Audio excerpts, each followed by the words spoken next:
Hi everyone, welcome back to Sharon Cullen Art. Today I'm going to be doing a gouache painting, and it's going to be kind of just a made-up landscape.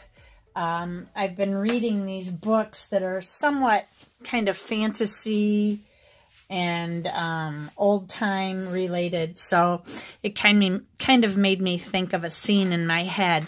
So I've taken some just a red pencil, which is my Color Ace pencil in red, and put that down so it's easy for you to see.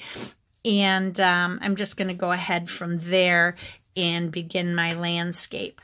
I'm going to start by, let me push my gouache over here. It's so hard for me to fit everything in. Some of you want close-up of my painting. Some of you want to see my mixing and my painting. So I try to accommodate all of you, but I tell you, it is very difficult. So I'm going to do my best here by lifting this up a little bit more and putting it on its side a bit more like that. And hopefully I can get that in without losing too much along the edge here. There. Okay. So as I always start with my gouache, I start with a watery base first, more of a watercolor type of a transparent base. And I'm just getting my paper ready. This is mixed media paper. It is not watercolor paper, so you may see a little bowing. And I'm just using mixed media paper, not because I prefer it, but because that's what I started to use in this book was gouache. And I thought, what the heck, I'll just do this whole book in gouache. And so I'm trying to use it up. And this book came from a doodle and sketch box that I had received. And also my doodle and sketch box was really delayed this month. So I just wanted you to be aware of that. There was a problem first with my ordering, like I told you in a previous video. And then also after that, then they had a problem with their mailing for some reason. So I'm going to use a little bit of yellow ochre in my background here and mixing with white. I'm going to do a yellow sky. I think that I will just leave this all yellowish. I'm going to add a little lemon to it. And I need a lot more white. My gouache was very dry. I've let it sit for probably 40 minutes, and I still have some hard areas, but I had been carrying it on its side, so it was definitely all over the place in my palette. But I just wanted to show you guys, even though that's the case, I just put lots of water in it. You can see this big puddle here, and my puddle in my white is very puddly, watery, like milk. And that's how I start out, and it just reconstitutes. So remember that your lighter colors will usually become darker. Your darker colors will become just a bit lighter in general. That's not a hard and fast rule with all gouache, though. So you'll just have to play with your gouache and figure it out. Now, I have been in touch with Arteza because many of you were asking me about Arteza gouache, and I didn't know much about it. So I contacted them to get a light fastness chart, and they're sending me a bunch of products. So I'm going to be reviewing those in the future. Although they did say when I had asked them about the gouache, they said they were going to send me metallic gouache, and I said, well, I'd prefer to have the regular gouache as I'm a landscape artist, more or less, and botanical rather than still life needing metallics. But you know, whatever they want to send me, they can send me. So I'm going to add a little pink down here too. I just want to.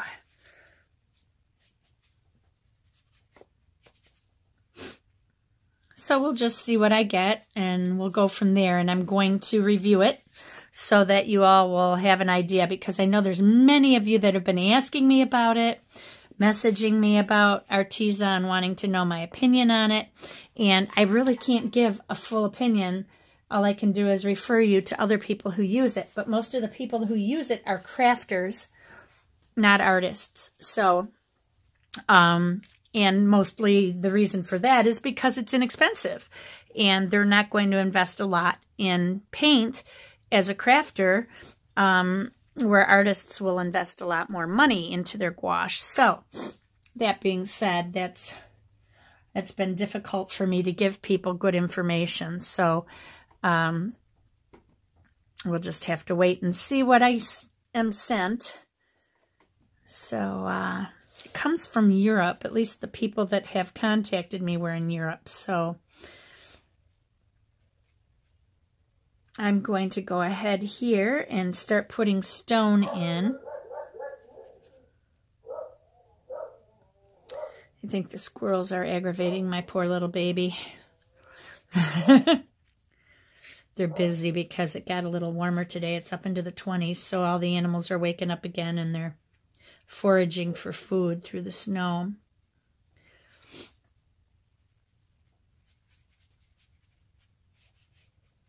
I'm just getting a rough sketch down here, a rough underpainting, and I went a little bit heavier on this, just using the water that was in my pan pretty much. And you can still see through this to my pencil as well. So now I'm going to go ahead and let this dry. I do need to fix the edges on this though, because I really don't want the edges of my sky to look yellow and then the center pink. So I'm going to kind of mix this up a little bit.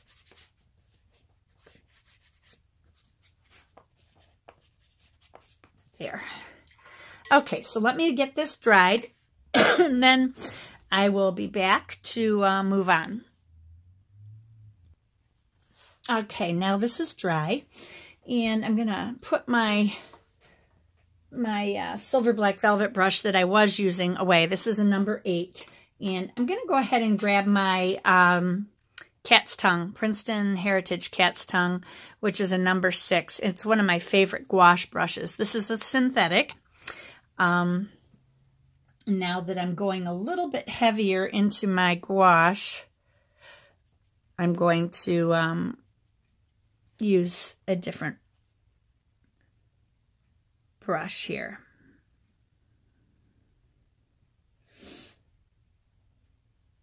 And I'm just putting in a tree trunk.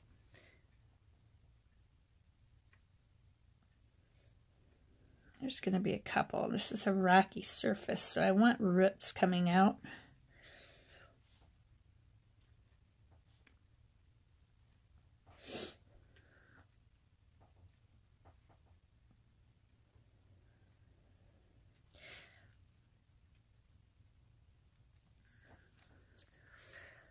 And I think I also want some distant mountain types of rocks too. I'm just going to add a little bit of my gray again. This gray softens very quickly. And I'm adding some of this yellow ochre that was on my palette into it. And maybe just a hint of blue, because this is going to be in the background a little bit. And I want to have some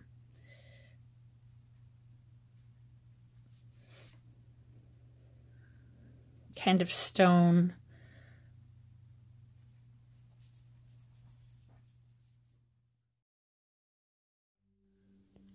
Well, this got a little green for me, and now looking at this painting, it looks like a path on the ground, but really we are up in the sky. So you'll see it change and take shape as we go along, and this background I'm going to blue it down a little bit more so it's not so green.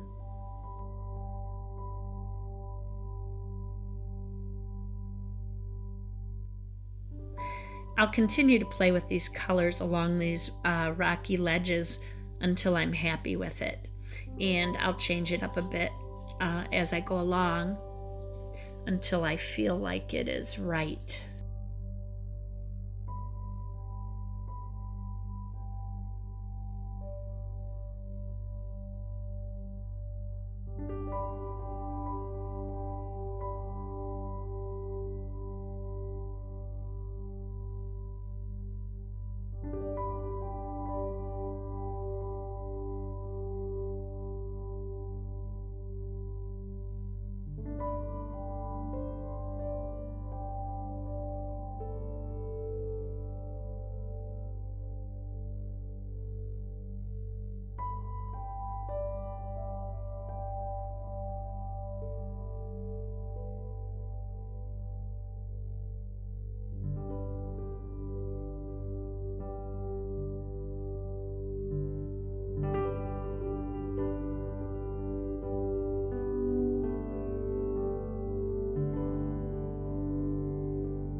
Now here I'm switching over to a silver white brush, and that is a script liner, rigger brush, whatever you want to call it. I think they call it a liner, but I believe it's a size 0. It may be a 1. I'm not in front of my brushes right now. And I am putting a log in, and I want to have the hollowed out area showing so that it's really easily visible, that it's not part of the rock ledge. I really enjoy this brush. This brush is fairly stiff, and I like to use it a lot for my detail. I feel like I have great control over it for fine details, and I can write with it, I can draw with it, whatever I need to do. It's a nice brush.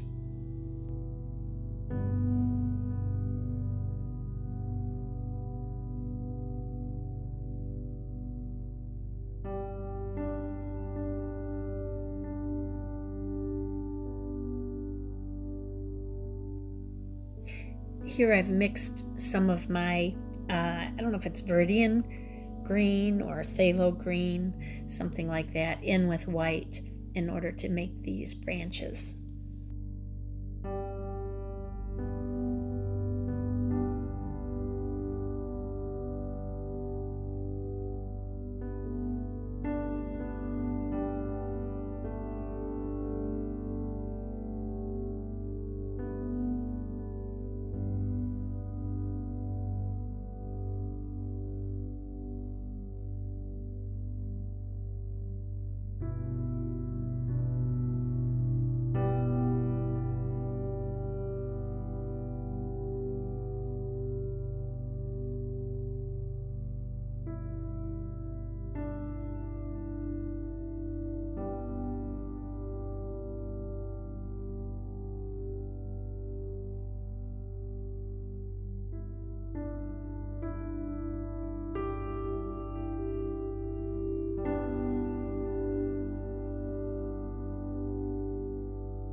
Here, for some reason, I'm taking my flat brush in just a second, and I'm just wetting it with water to soften the edges on the rocks. You'll see me do that in just a minute.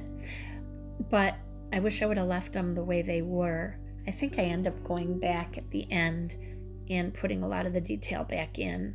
But I guess I thought the black was just a little bit too harsh, so I wanted to tone it down. So using the water, I just reconstituted it and blended it together a little bit.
Now I'm just going to go in and make some clouds, a little atmospheric look in front of the trees and the rocks, and then I will be done. If you like the video, please remember to give it a thumbs up and subscribe if you're not already subscribed. I think something like 65% of my viewers aren't even subscribed to my channel, so I encourage you to subscribe. I'll be continuing with gouache and watercolor painting, as well as the building vlog and the remainder of my home that we'll be moving into, and then my art studio build once the weather breaks. Oh, and of course, doodle and sketch videos, unboxings, and product reviews. All right, everybody.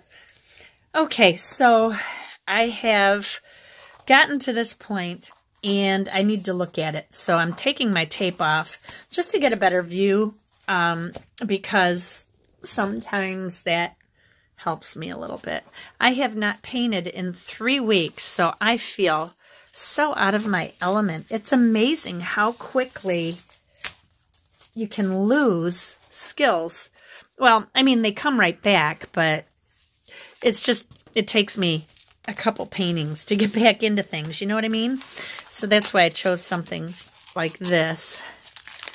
And like I said, I've been listening to these wild books, so they're actually made for young adults, but this author, his name is Sever Brani.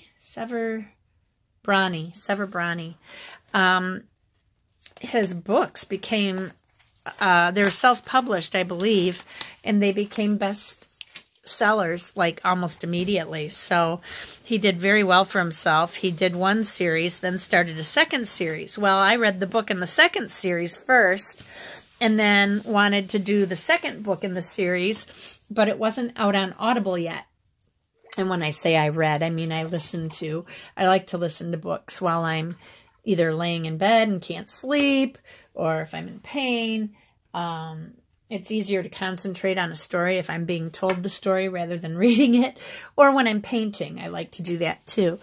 You know, I could watch Netflix or something, but then you have to look up to see what's going on, and I don't care to do that. So this is pretty much it, because I've run out of space on my SD card. So remember, everybody, be courageous, paint with wild abandon, and most of all, be kind to each other. I'll be back soon with another building vlog for you guys and an update. Take care.